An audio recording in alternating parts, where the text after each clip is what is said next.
I now want to bring on Dr. Breen, and you'll be excited to actually now hear history. Well, I guess this is kind of history in the making. What we've just done is voting. Dr. Breen is a historical archaeologist, as you know, and the city archaeologist with 2 decades of experience in the Mid-Atlantic. As a city archaeology, she directs the renowned, and did you write that, renowned? Yeah, she wrote this, so we know it's a renowned public archaeology program and museum that preserves and interprets the buried history of the city of Alexandria. She came aboard at an exciting time in the program's 40-year history as waterfront excavations yielded ships, artifacts, and features pertaining to Alexandria's maritime heritage. And Fran, did you retire just so Eleanor could do the ships? She got the next one. You got the first one. Before coming to the city, Eleanor directed the archaeology program at George Washington's Mount Vernon, where her work focused on archaeological collections online and the site of Washington's whiskey distillery. She has degrees in anthropology from the University of Tennessee, Knoxville, the University of Massachusetts, Boston, and the College of William and Mary. Eleanor currently serves as immediate past president of the Council of Virginia Archaeologists and was recently appointed to the Department of Historic Resources State Review Board. Congratulations, that's important. Beginning in 2015, the new development along Alexandria's historic shoreline triggered archaeological work in advance of construction. Project by project, the remains of wharves, warehouses, dwellings, houselots, industries, privies, and 4 ship hull remnants emerged from the waterlogged depths at the Potomac River's edge. Her talk will provide an update on the research and preservation. So thank you, Eleanor, and thank you all for being here.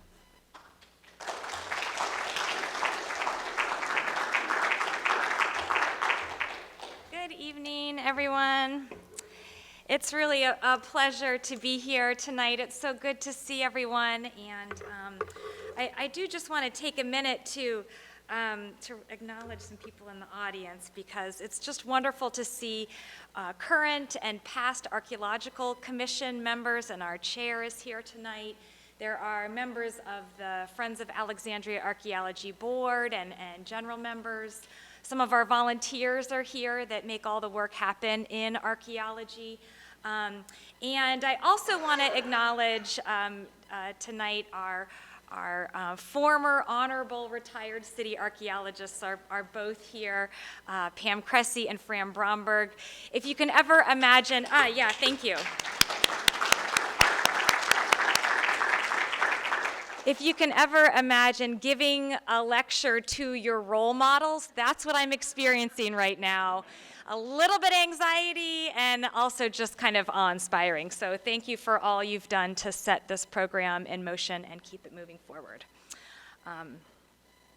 Okay, so hopefully everybody can hear me all right.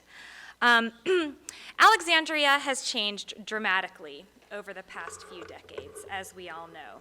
From a small town bounded by Orinoco, Duke, and Royal Street, and on the east side, those mud flats of the Potomac River, to a part of D.C. from 1791 to 1847, through to the waterfront that we know and love today. And tonight, I'm going to talk about Alexandria's history and what we know about that from archaeology on the waterfront. The value that residents and visitors, like all of you in the room today, place on history, not just the history of one place or one man, but a broad and inclusive history of an ever-evolving city, is really what draws people to our top-rated destination, one of the 50 places in the world to come visit because of our cultural riches. And that's what's according to Travel and Leisure magazine. While efforts to learn more about Alexandria's history have focused most intensively on the founding era, really the 1730s and 1740s, up to the Civil War, we acknowledge the long history of Alexandria, the presence of indigenous people extending back before the arrival of Europeans to the shores of Virginia, back 13,000 years ago. Over 30 Native American sites in Alexandria's 16 square miles have been registered with the Department of Historic Resources. The Potomac River borders and connects the lands of Alexandria and to Maryland, to Washington, D.C., and today encompasses over a dozen federal and state recognized tribes and nations. Virginia is home to 11 state and 7 federally recognized tribes and nations. These include the Nottoway, the Chickahominy Eastern Division, the Mattaponi, the Upper Mattaponi, the Monacan, the Nansemond, the Nottoway, the Pamunkey, the Patawomack, and the Rappahannock. On this slide, you see a couple of the wonderful resources that are available to learn more about our Indigenous history, and I encourage you to do so. Of course, the American Indian Museum is a wonderful and close resource. There's a great book, We Have a Story to Tell, that's online.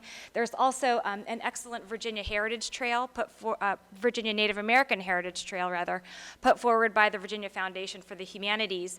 And the City of Alexandria has our own webpage devoted to Indigenous history. And we have a small exhibit case in our Archaeology Museum where you can come to learn more. I thought what I'd do is provide just a brief introduction to our archaeology program for those of you who may be less familiar before we start talking more about Alexandria's waterfront history. So Alexandria Archaeology is a division of the Office of Historic Alexandria, which is a museum system. There are 8 museums and 7 historic sites throughout the city that are part of our system, including our Archaeology Museum. And we represent different aspects of Alexandria's history, everything from firefighting to taverns to the Civil War and African American history. And you can see just a few slices of those on the slide here. Alexandria Archaeology is a unique urban archaeology program. As archaeologists, our primary goal within city government are to serve residents, and we do this by preserving and sharing history, by administering our unique archaeological protection code, one of the few of its kind in the country, and also by curating 3 million artifacts from 254 archaeological sites throughout the city. We keep those accessible, safe, and available for researchers and exhibitions. We curate 60 years of archaeological work dating all the way back to 1961, when what we believe was the first municipally funded archaeological excavation took place out at Fort Ward, which many of you have all been to before. We're supported by our Archaeological Commission and also our Friends Group, and our main home base is on the 3rd floor of the Torpedo Factory. I love this photograph, sort of puts together recent times and past times in our museum. The goal of our excavations since 1961 have really been to partner with residents like you all to preserve and share and study Alexandria's history and archaeology. And as I said, we mainly do that from our home base in our museum, where we do many free lessons to ACPS students and offer lots of other programs both within the museum and throughout the city. And if you haven't had an opportunity to come by our museum lately, I'll give you a really good reason to do so. That's our renewed exhibit that we have just recently revealed to the public. A community digs its past, the Lee Street exhibit, where we've updated graphics, made the content more accessible, centered the African American experience, and brought in new photographs. And here on the top left-hand side, you can see retired Councilwoman Del Pepper helping us cut the ribbon. She's been a supporter of archaeology and was really there at the very beginning of archaeology in Alexandria in the 1960s and supported us ever since. So she was there to cut the ribbon, and we really appreciated her help with that. Okay, so let's move on now that you have that background in hand to talk about waterfront archaeology and what's happened recently. So tonight I'm going to be talking about the archaeology and the history that's been taking place related to the waterfront, and the catalyst of which is really the Waterfront Small Area Plan and the Waterfront History Plan, which were voted on by City Council in 2012. So over a decade ago, City Council approved a plan to revitalize Alexandria's historic waterfront. This is to include new development, parks, and infrastructure to mitigate that flooding and the sewer outfalls that happen. And the scale of these projects and their ground-disturbing activities haven't happened in this old and historic district for decades. And so this resulted in a period of intensive focus archaeologically on one of the nation's oldest National Register districts. So when these projects were being proposed, our archaeologists reviewed those development plans and began to require documentary studies, archaeological excavations, and ultimately historic interpretation that you'll see at each of the projects. Our goal with archaeology isn't just to mitigate the impacts of the work, the construction work on the archaeological resource or on the buried resource, but it's also to infuse new development with history and where appropriate to anchor new development in the city's history and archaeology for the benefit of the community and visitors. And I'll come back to that in a little bit more detail at the end of the talk here. And let me just take a moment this is one of our favorite maps in the office, taken from a deed book of Alexandria in 1804. And so it's showing that time period when Alexandria is part of the District of Columbia for that brief period in the late 18th and 19th century, and shows really the core of our history, which is merchant activity along the wharves that dot the shore of the Potomac River. This is Jones Point, just so you get a little orientation. And here is King Street right here between Ramsey's and Fitzgerald's wharves. At this stage, we've seen excavation of two major archaeological sites in advance of a new hotel, the Hotel Indigo, and across the street, across Duke Street, the new block encompassing mixed-use residential development that's today known as Robinson Landing, but if you've lived in Alexandria for a long time, you'll know it as Robinson Terminal South historically. Archaeologists from Thunderbird, a division of Wetland Studies Solutions, Inc., undertook the archaeological work on behalf of developers Carr City Centers and EYA. So the developers were required to hire archaeologists in advance of construction. And as Pam Cressy mentioned, project by project, we saw an incredible degree of preservation, revealing wharves, warehouses, places where people lived, places where people worked, even the privies in their backyards, a really rich assemblage of an early urban neighborhood in Alexandria. And the level of preservation was incredibly outstanding, even to the archaeologists. So under those slabs, those concrete slabs on which the Robinson Terminal warehouses existed, was literally a late 18th, early 19th century neighborhood, almost perfectly preserved. And so you never know what's underneath a parking lot, underneath a sidewalk in Alexandria, even along the waterfront, which has changed so much over time. Just to give you a brief description of this slide, so what you see in the background here with this contour line is the map that George Washington draws of Alexandria in 1748.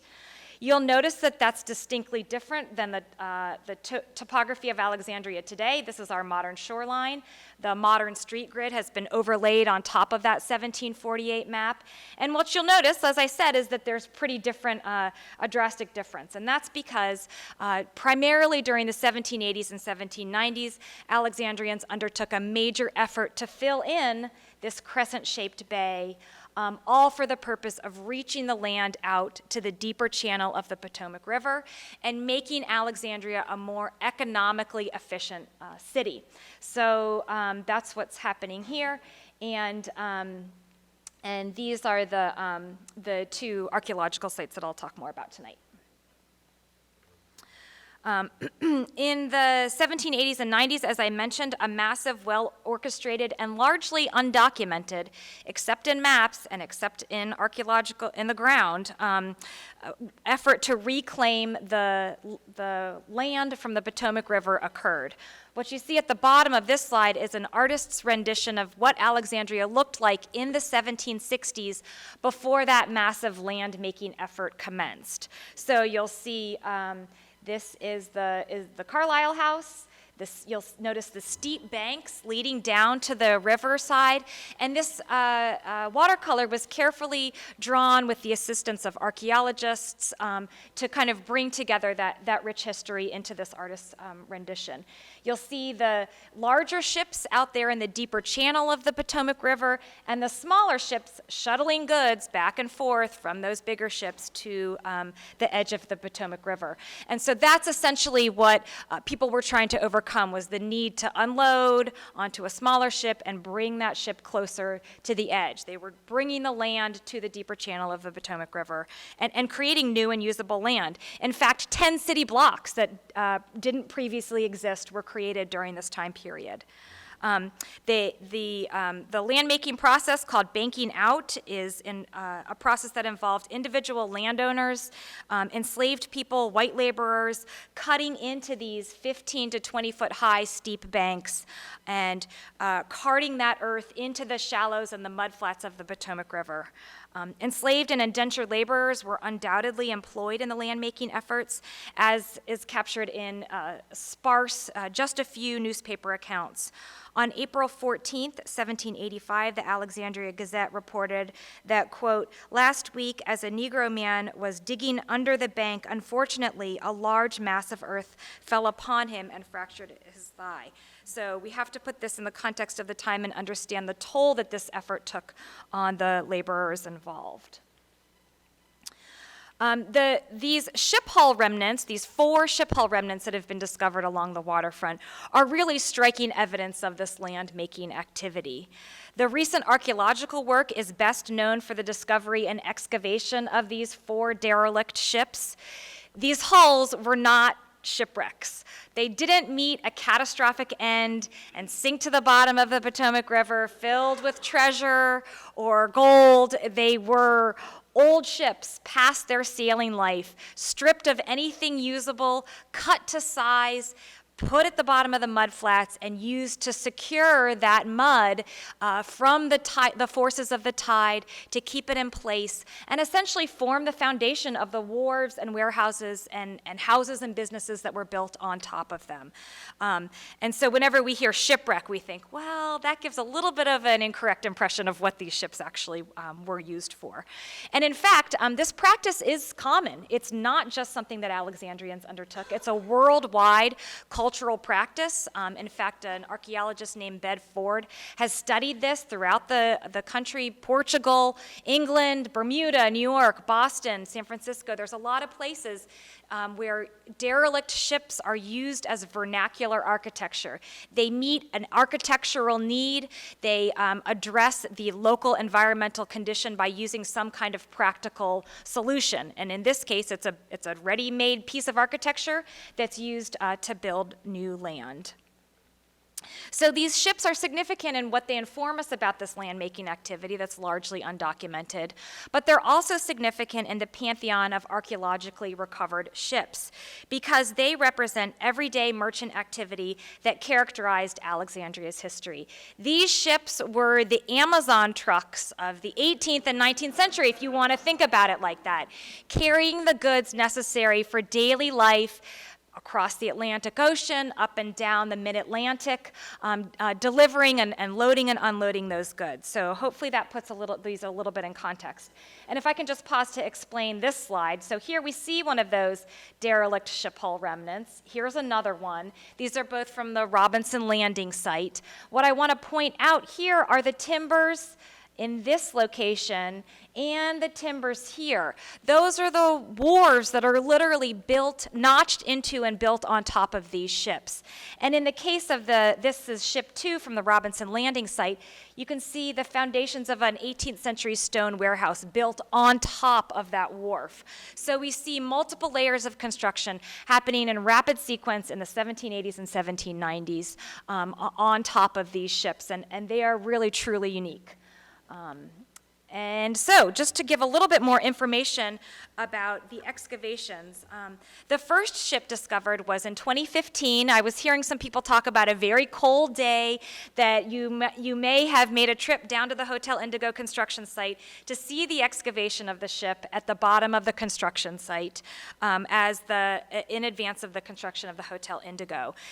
This ship hull remnant that you see here being excavated measured 12 feet long by 12 feet wide by 50 feet long, and was fairly complete, mainly possessing the keel, the bow stem, the sacrificial planking, and the hull planking, frames, and ceiling planking. So layers of ship construction is how shipbuilders talk about it. Were all present. Dendrochronology was done on this ship, so the science of tree ring dating, where cores of the wood were taken, which allows us to understand when those trees were felled to build this ship, which is likely sometime after 1741. This is a Revolutionary War era ship, and we know that from the dendrochronology. Why did it survive? Typically, archaeologists find little to no organic material in the ground because of the harsh burial conditions. Here was a muddy tomb for this ship. It was an anaerobic environment, oxygen-free, waterlogged. 250-year-old wood looked like it had been cut yesterday down in the bottom of the mud here. And so as soon as that air started to hit those timbers, archaeologists had to spring into action, and I'm sure Fran has vivid memories of this work. The wood had to be kept wet during excavation. Large-scale excavators were used to pull the pieces apart carefully, but with a lot of strength, and they were moved as quickly as possible into another waterlogged condition, into tanks filled with water out at a city warehouse, so that their condition could be kept stable and a decision about what would happen to them could be made without any disintegration occurring.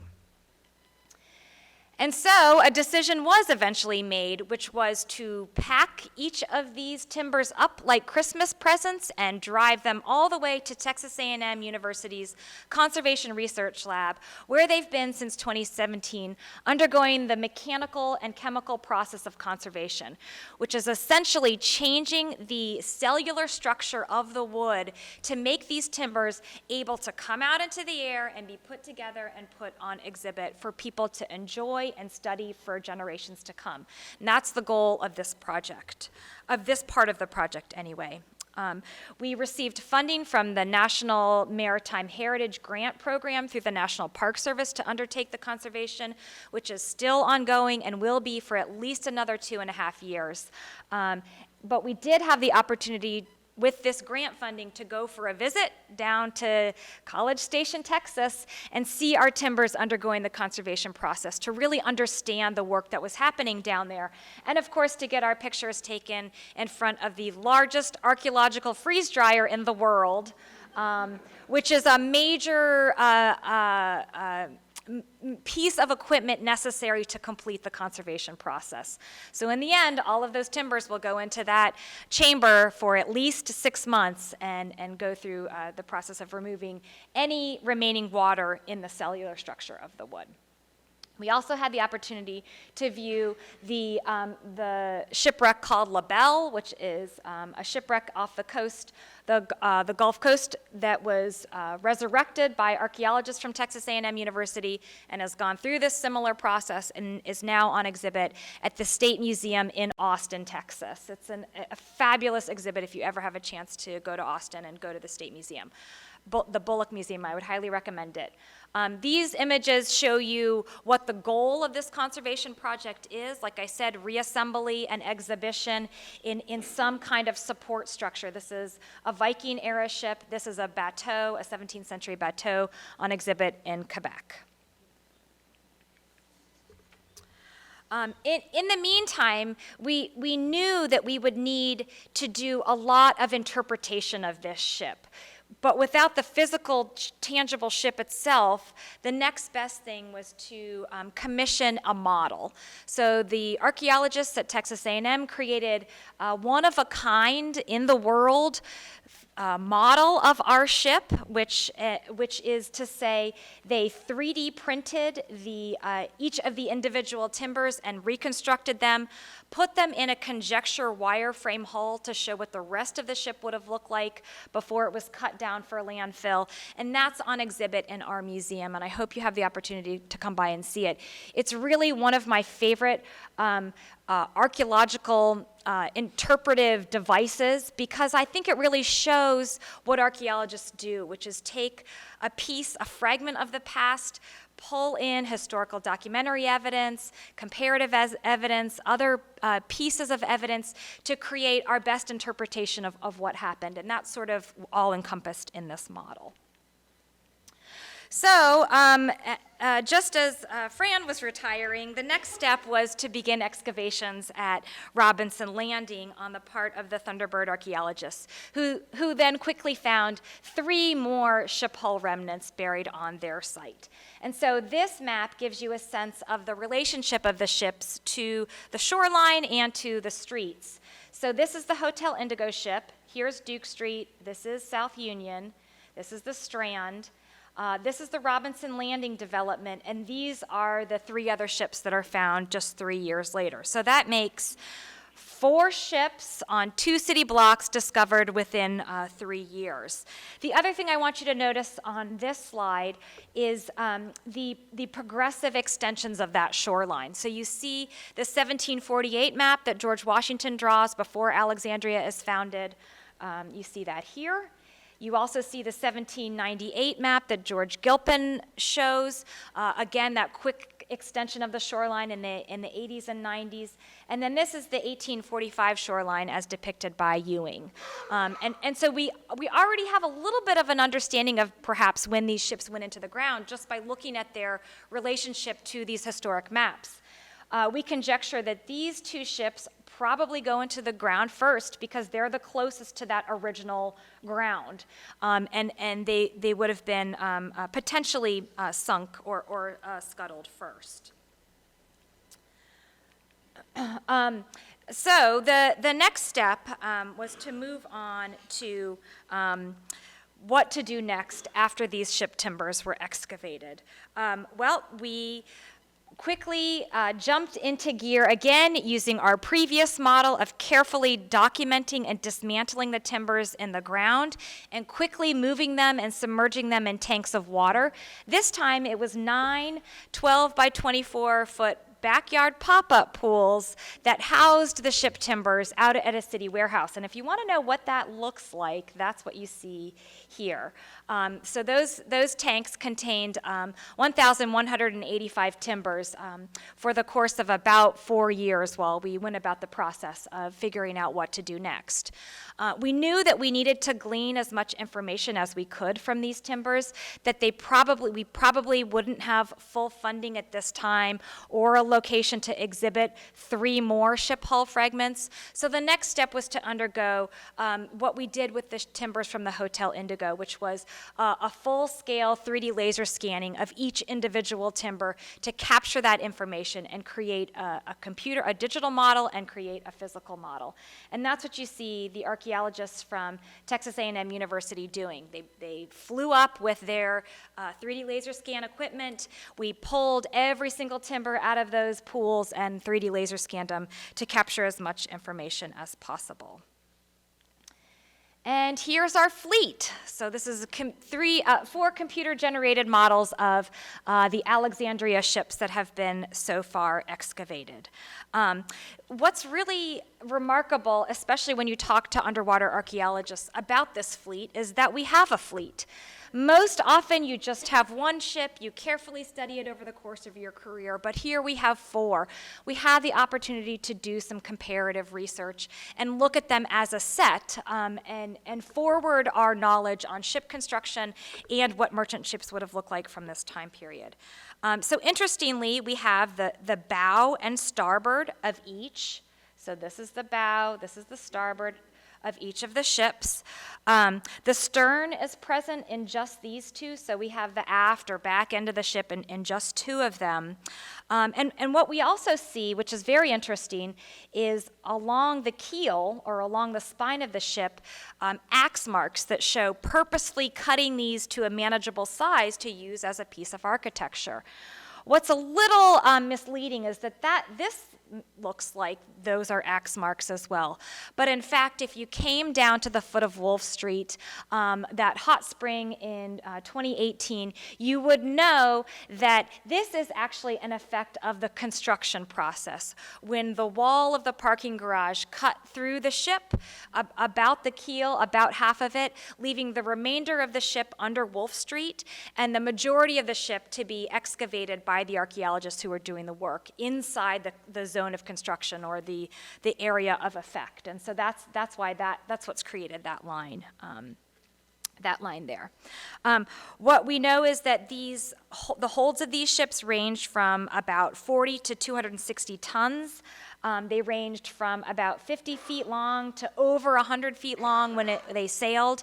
And the largest one on the right-hand side, we believe is the largest archaeologically excavated 18th century merchant ship in the world. So that makes that one a very significant piece of maritime heritage to study. This activity on the waterfront garnered a lot of media coverage. We had a lot of interest from residents, from newspapers, and all sorts of people wanting to know more about these discoveries, wanting to know more about the age of colonial America and what can be learned from the excavation of these ships. And what the most recent feature of this work has been on the cover of American Archaeology magazine, and it featured a story on preserving the ships. And that's what I'm going to sort of conclude with here, is what we did next after we 3D laser scanned and created models of those 3 additional ships. That's what's captured in the American Archaeology magazine storage. So, after careful assessment from a city-organized interdepartmental team, so I'm talking about archaeology, engineers, stormwater engineers, Parks and Rec, Department of Project Implementation, we all formed a team within the city to go through a series of storage options and understand which would be the best from a funding perspective, from a preservation perspective, and from a management perspective. And we brought on an archaeological conservator from Maryland who had thought about this before. It's not the only time an archaeological ship has been recovered and then come up with a creative storage solution, which is what we ended up doing. So in last May in 2022, archaeologists from Alexandria, archaeologists and scientific divers from an engineering firm called AECOM, conservators from the Maryland Archaeological Conservation Lab, all came together out at Ben Brenman Park to complete the process of taking the timbers from those 9 pools and submerging them at the bottom of the pond for medium-term storage. We've selected a few for conservation and potential exhibit, but the majority are at the bottom of the pond, currently being stored. We modeled this project after something that had been done in Maryland. A shipwreck called the Nanticoke Wreck was found in the Nanticoke River during the construction of a bridge. Those timbers were brought up, they were digitally documented, and they were resubmerged in a pond at Jefferson Patterson Park and Museum in St. Leonard, Maryland, and that's what you see happening right here. This archaeologist is handing a scuba diver a timber to place carefully at the bottom of that pond. So we modeled our project after that. And this is really a best practice in cultural heritage management. It's practiced in Europe all the time. Resubmerging waterlogged wood or reburying waterlogged wood is something that's quite common there. It's the closest that we can get to the original burial environment without digging a hole on the waterfront finding more ships and putting those ships back in that hole. So it was a lot of work. I want to take you just quickly with these images and videos through the process of what we did to move these timbers to the bottom of the pond. Here we are out at the city warehouse. This is where the timbers were stored. We're using a forklift to lift the timbers out of the pools because they're so heavy, they're waterlogged, you can't lift them. We individually wrapped the timbers in a geotextile to prevent biological growth that would further deteriorate the wood. We put new tags so we know exactly where every timber was excavated from the ship. We have those tags essentially are keyed to a map. If anybody were wanting to reconstruct it at some point in the distant future, that is possible because of the way we tagged them. And then the timbers were moved onto a truck out at the Dash bus facility across from Rocklands and taken away truckload by truckload, out to Ben Brenman Park. And this will pan over and give you a sense of rolling out the geotextile to begin the next process of pulling the timbers out and wrapping them. Here is the view from the pond. If you've ever been to Ben Brenman Pond, this is in the third stormwater cell, the southern end, kind of over there where the farmer's market is. If you've ever had a son or daughter play baseball in Alexandria, the baseball field is right there, so you've probably driven by. Here we are using a forklift to take the timbers off of the trailer and move them to a floating dock in the pond itself. So you can see the timbers that have been moved into the pond, and they will then be secured to this floating dock where they'll be carefully and gently moved to the proper location in the pond and submerged. So here they're doing that. You see one of the scuba divers, Ashley, she's in the water right there, and two of her dive partners are helping to move that load of timbers out to buoys. Those buoys mark where squares of geogrid have been placed in the bottom of the pond, basically the receiving area for those timbers, where they'll be secured down to the bottom of the pond so they can't get washed away or moved around, piece by piece by piece. 1,185 pieces. So this gives you a little bit of a sense. You see the scuba diver going down right there. There's her bubbles. And so she has a timber. She's going to go carefully place it down. And this scuba diver is getting ready to take the next timber down and place it at the bottom of the pond. So these are expert divers that are trained in bridge construction and other things that we're really excited to take part in this unique project. There's, if you know scuba diving, the scuba diver's giving the A-OK sign, showing you that everything is good, and it's really a beautiful park. And then here, this shows how the floating dock was moved back and forth across this geogrid. They then took GPS coordinates of exactly where the timbers are located and have created a map. So if anybody were to ever want to pull up all three or one of the ships, that is possible based on the map that has been done.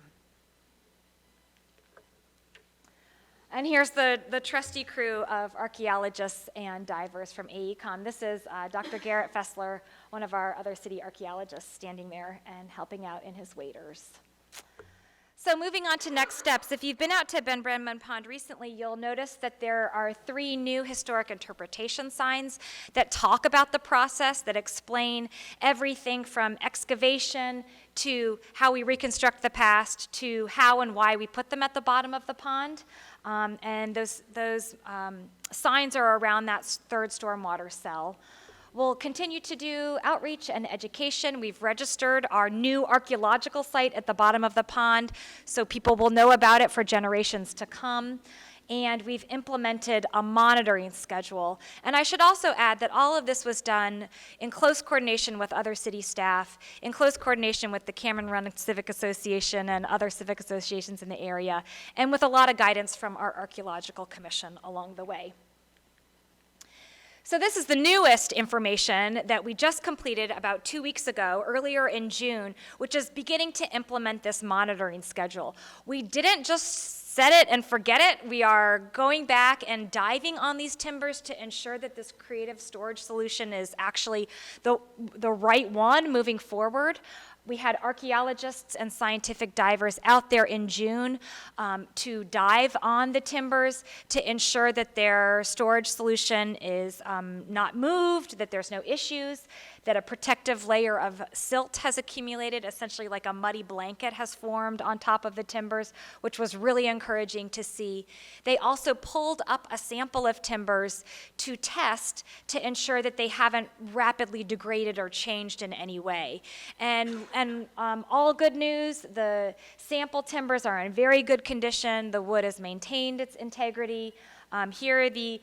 This was the very smoky day. That's why they all have their masks on. They've pulled out the timbers and they're doing a pin test to test how mushy or solid the wood is, and it's very solid. And then after this, we'll start monitoring every 5 years for the next 20 to 25 years through this medium-term storage solution. And overall, as the slide says, the curation project is working as intended. Okay, so what's next, big picture? What's next for these really incredibly unique finds and these seaport stories? Well, this brings us back to what I originally mentioned at the beginning of the presentation, which is the small area plan and the city's steps towards a more vibrant and revitalized and history-infused waterfront destination for residents and community members. And if we go back to these initial documents from 2012, you'll see that there were recommendations for identifying locations for a history center or other cultural anchor, for Archaeology Museum or History Center, possibly to be created on the new and evolving waterfront.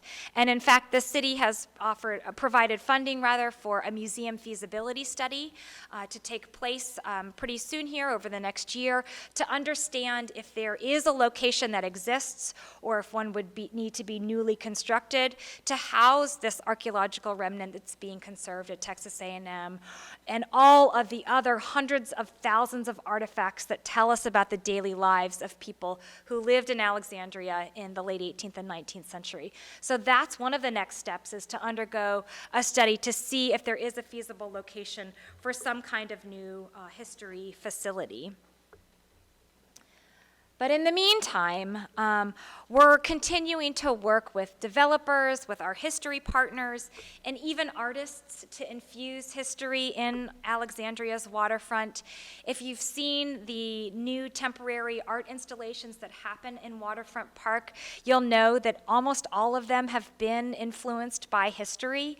And in fact, a few of them have been directly influenced through the archaeological discoveries.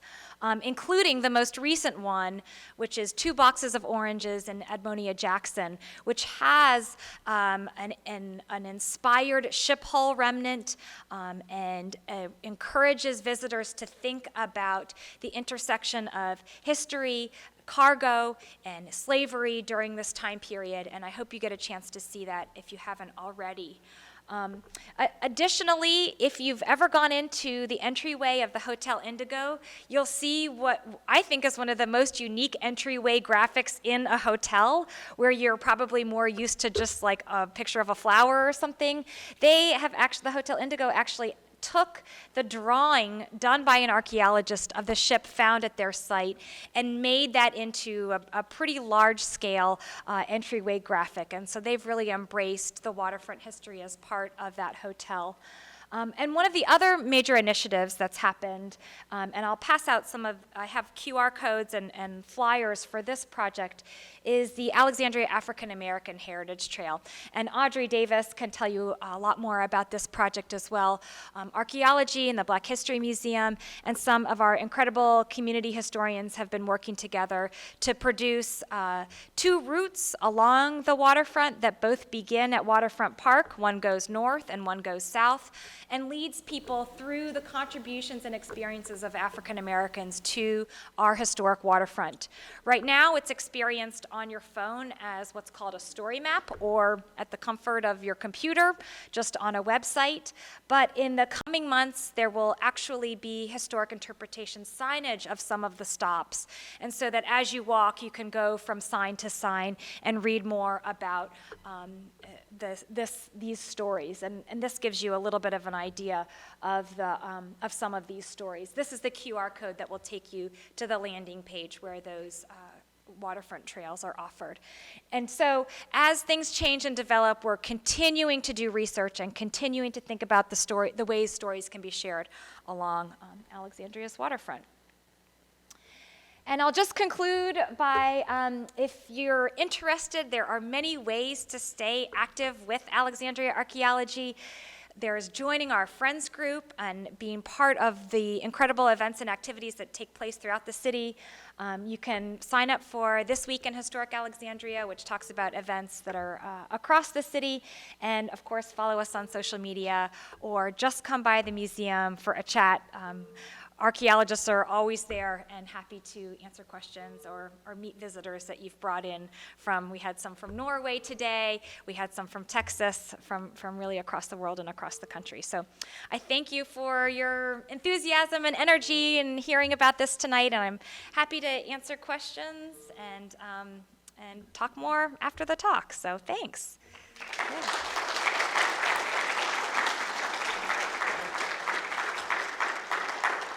Go ahead. You did say an awful lot of what you found out about the ships is down at the torpedo factory? Yes, it is, including a hands-on activity that will challenge you to be your own dendrochronologist and see, and we actually offer this as what we call ship science lesson for elementary, middle, and high school students. It can be catered to any age, and adults.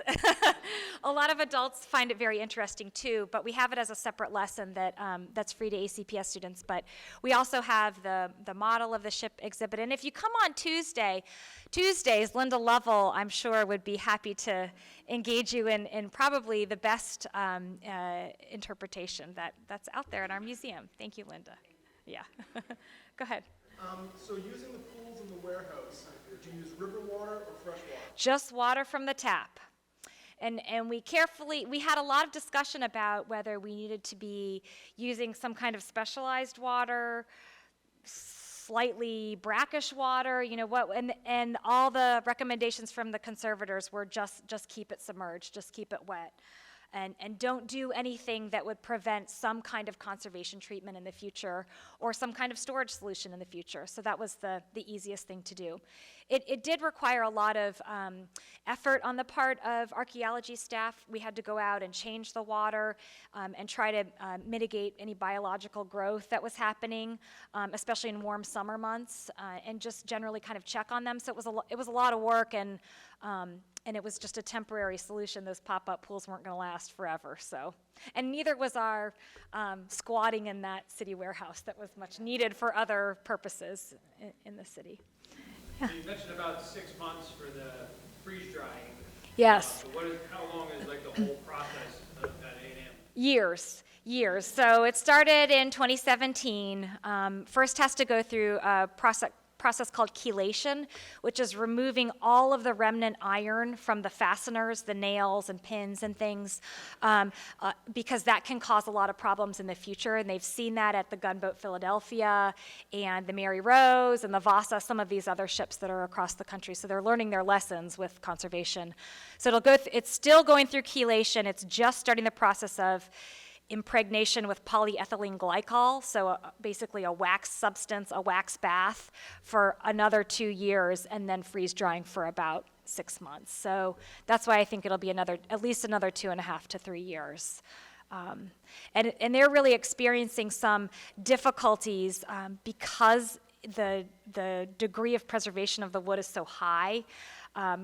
Really leaching out all of that iron has taken a lot longer than they originally thought. So, yeah. So given how many of these ships are found in a really small area and how big the shoreline was, temperature involved, is there, and the fact that it's on this There's many more, and so that's what I didn't have too much time to get into tonight. Is that there were ships found in the 1980s down in the area of Ford's Landing. There were 3 ships found in the recent renovation of Windmill Hill Park. So these range in age from 18th century to 20th century, barge type vessels. But we suspect that it is not out of the question that there are more ships from this time period as you would move north, along the waterfront. Absolutely. There's also been instances, for example, at the foot of Cameron Street, where remnants of wharves have been found as well during street construction and utility work that have given a hint of other levels of preservation. And you can come read more about that at the Lee Street site, at the new exhibit in the new renewed exhibit in our museum. Talks a little bit about some of that evidence as well. So yeah, not out of the question. Yeah. When will the ship that's being treated at A&M be completed? That's the good question. We're still working on that, and that's what we hope the museum feasibility study will help guide our direction towards. There really aren't a lot of existing spaces in Alexandria's museums that can house something that large.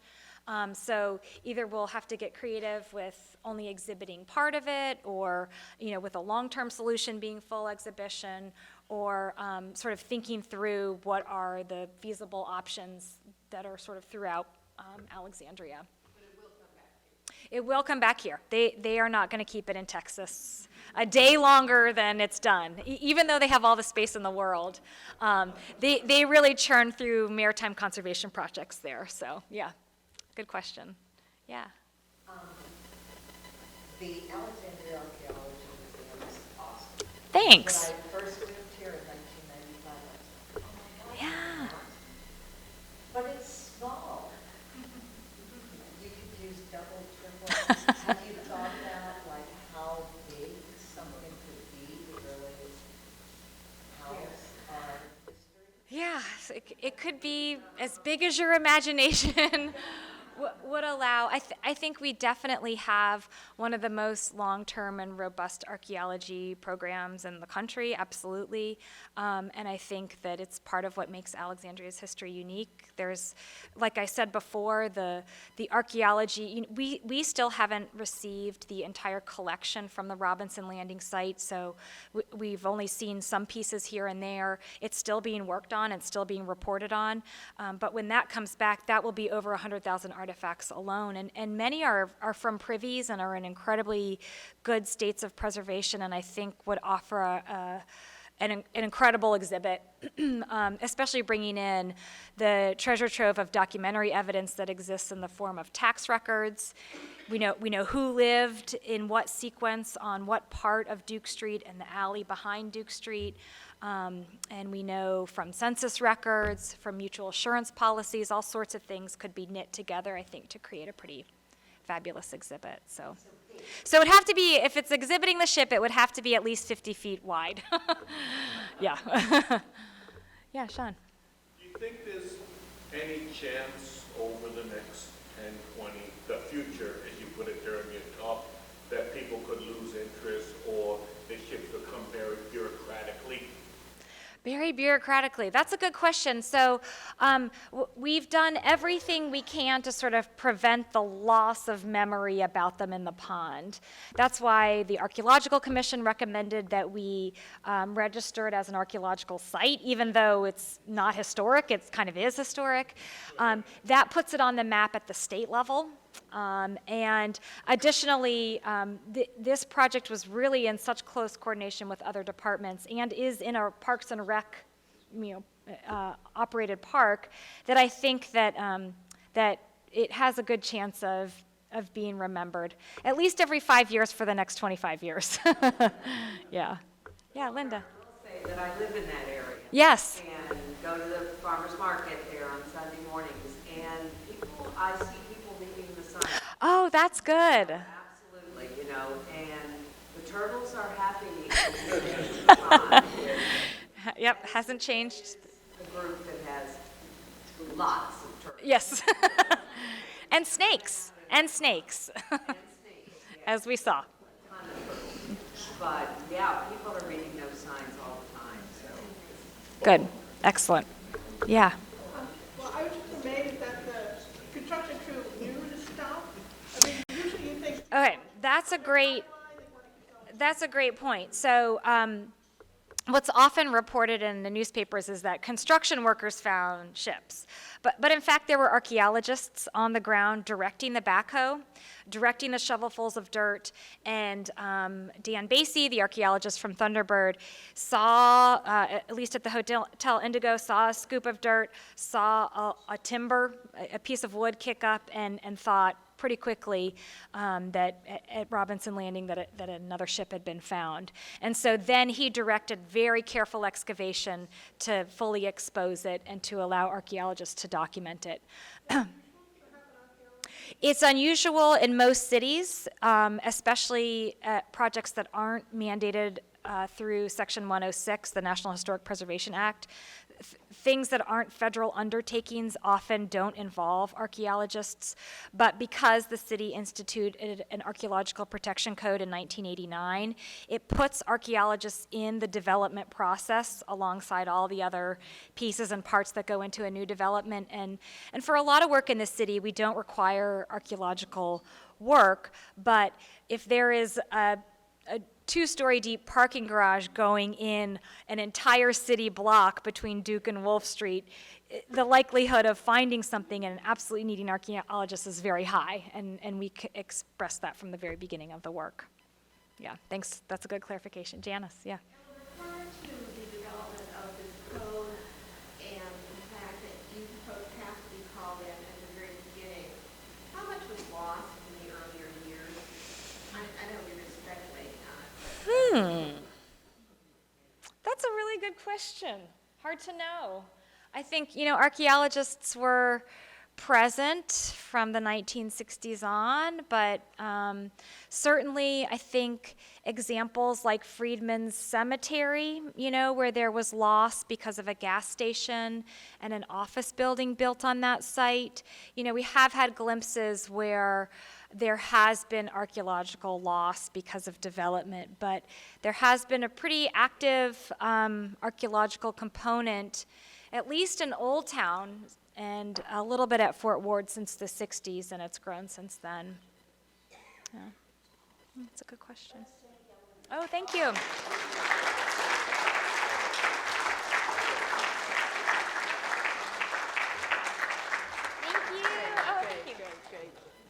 So how many people here have been or are currently on the Archaeological Commission? We have, yes, yes, yes, yes. How many Friends of Alexandria Archaeology? Yes. How many archaeology volunteers? Yes, yes, yes.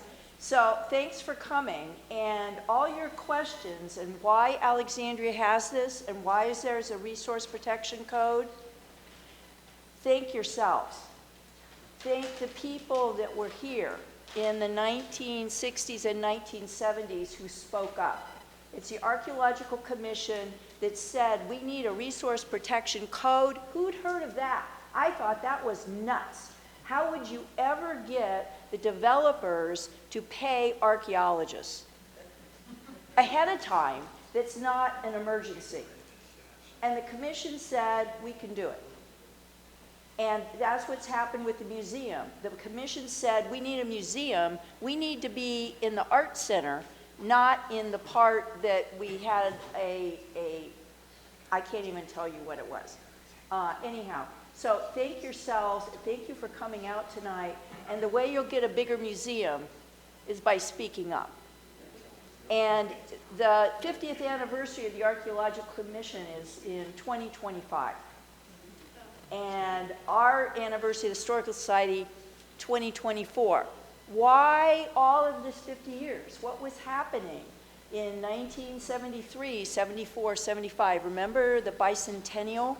How this building was purchased and restored as a bicentennial center. Money was used for Gadsby's Tavern. All of this got going. Hard to believe 50 years ago how excited Americans were to celebrate.